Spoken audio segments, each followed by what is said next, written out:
friends, it's Coach Marcia, and today's a little bit different because I'm not sharing a workout today. There'll be more, don't worry, but what you may not know about me is I'm an avid runner and 14-time marathoner, and in 2019 I completed the Abbott 6 World Marathon Majors. The finish for me was in London. However, star number 5 was in Tokyo, and because it is coming up on Tokyo Marathon time, and Tokyo is a very interesting race for a variety of reasons. So I want to do a little course talk about the Tokyo Marathon to give you some tips, because it's different in some troubling ways that kind of make you nervous. So without further ado, let's get to that. So with Tokyo, there's a language barrier, obviously, and there's not a lot of communication leading up to the race. There's like none. You will finally get a course program, and this is my old one. I dug this out, my old Tokyo Marathon course program.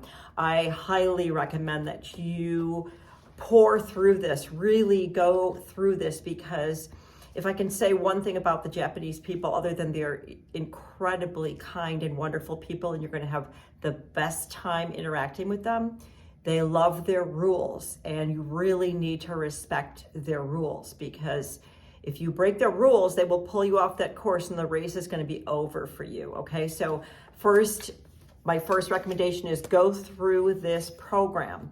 Now, depending how you got your entry into Tokyo, if it's not a qualifying race, and I don't believe I guess it's a lottery, and it's I think there's only like 1% of people that actually make it in through that lottery. I joined Marathon Tours, and I joined their 7 Continents Club, and my entry became available through Marathon Tours. So that's how I got mine, and because of that, I was put in a corral that was further toward the back. And that's the issue with Tokyo, because they have course limits, and they also have limits every 5K, meaning you have to maintain a certain pace every 5K. And if you're not on that pace, they will pluck you off that course. There's they call them the balloon ladies, and they stand with a golden cord. And when the time is up, they go across the street. And if you're behind that cord, you are done for the day. And it is heartbreaking, because how many of us are going to be able to come back to Tokyo or get another entry? It's not easy. So honestly, if you're a charity runner or a slower runner, or you procured your entry through something like Marathon Tours, where you end up in a back of the pack corral, you really need to be conscious of your pace, and you need to get off to a good, strong 5K, even the first 10K, run it strong. I mean, we never say marathoning that you should go out fast, but you need to go out pretty solid for that first 10K just to get ahead of your time limits. The course is net downhill in the front of the course is net downhill, so that's going to help you. It is flat and fast. There are a ton of out and backs, which you may or may not appreciate. I mean, I found it fine. You can see the leaders come past, so that's kind of fun. You can also see the slow pokes getting pulled off the course, and that's kind of very nerve-wracking. So that is the biggest issue. So like I said, go through this program. Another thing you're going to learn, what Marathon Tours did too, which was really good, is they had a call. And we went through all the things in the program, and we could ask questions and stuff. And that was extremely helpful. But another aspect of Tokyo is follow their rules.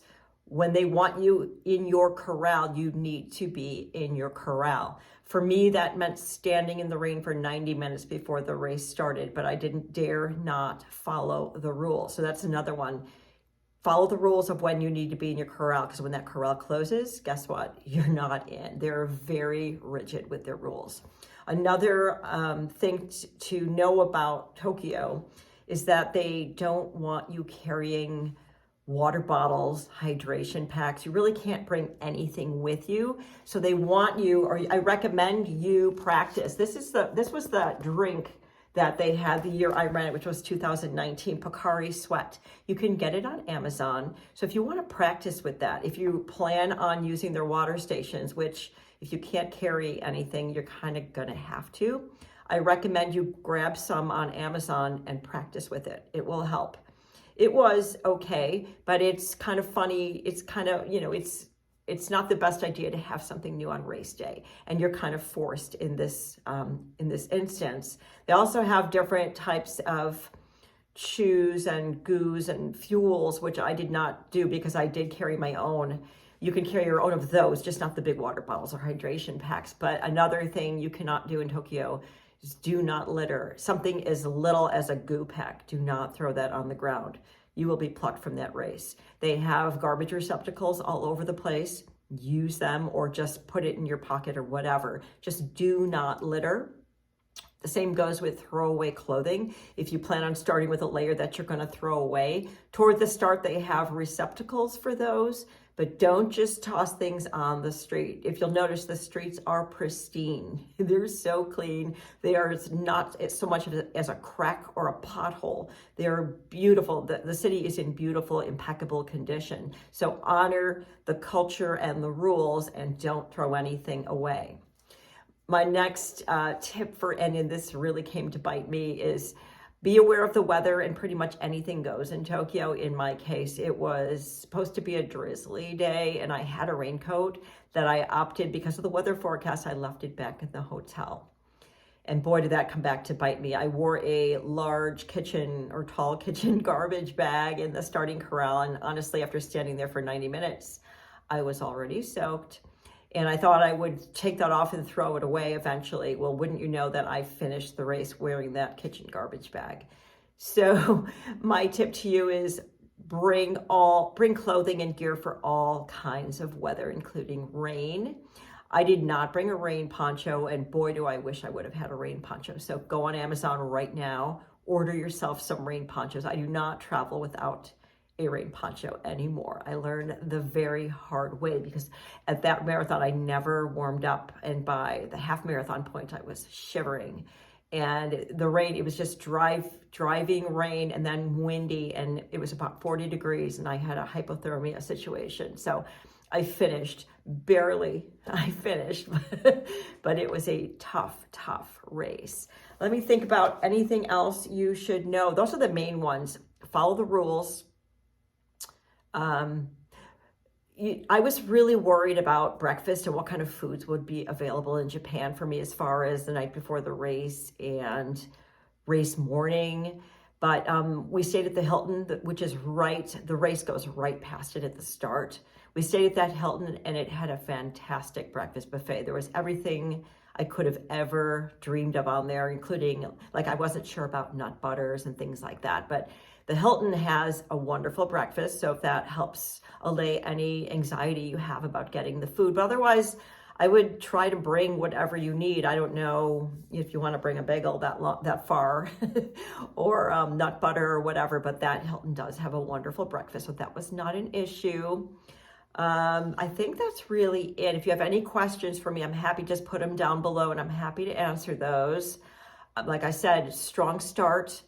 It is gun time. That's the problem. So if you're in those late corrals, when the leaders go off, your time starts ticking. So if it takes you 30 minutes to get to the start line, that's 30 minutes added to your time. That's how you get behind the 8 ball, and you get the risk of being pulled from the course. So if you're in those later corrals, I encourage you to run a strong first 10K to get out ahead. And I hope you've done some training. You really can't walk this one. They really reinforce their rules of pace, and they are watching. So no littering, no throwing things down. Oh, I can't speak. And no throwing things down. Use their hydration, because you can't bring your water bottles. Don't bring anything to the start line that will be confiscated, because there's a lot that will. And that's really it. Also, at the finish line, there's a really long walk after. It seemed like a 40-minute death march in the rain after I finished. I may be exaggerating. I don't know. I was so shivering cold. But pack in your gear check something to change into. I was so grateful to be able to go and get out of my soaking wet running clothes and board a warm bus in dry clothes. So that's an option, gear for every weather, follow the rules, and then just soak it up and enjoy. It's a really different race. There's a lot to take in a lot of the culture. They are beautiful, kind people. And that's really it. Have so much fun. It is the opportunity of a lifetime. And I look forward to cheering you all on in spirit. I won't be there this year, but it is a race of a lifetime. So I hope you all enjoy, and I hope this was helpful to you. And again, like I said before, if you have questions, feel free to put them down below, and I'm happy to help.